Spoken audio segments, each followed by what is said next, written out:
few years ago, I was leading a Bible study at a church and had a lot of students and young adults, and they brought a young lady to me that they'd been witnessing to for half a year or longer, and she was very intrigued with Jesus, very intrigued with Christianity, thought it was objectively true, thought it was good and healthy and positive, but her friends tried to witness her to her and encourage her to believe, and somehow she couldn't come to a point of belief, and they couldn't figure out what the problem was. So they asked me to help out. I'm not quite sure what I could do, but I said sure. So we sat down one evening and talked it out at some length. And it sure sounded to me like she was ready to believe. So I said to her, what would keep you from believing in Jesus right here, right now?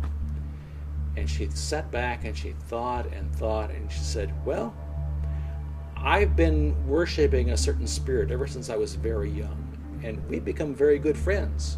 I could say I love that spirit. And I know that if I worship Jesus, I couldn't continue worshiping that spirit. And I'm afraid that if I believed in Jesus and stopped worshiping that spirit, he would get lonely. Well, that's an example of the kind of thing that we see in Taiwan, where there's a whole spirit world that in the West we hardly acknowledge. We're not very aware of it.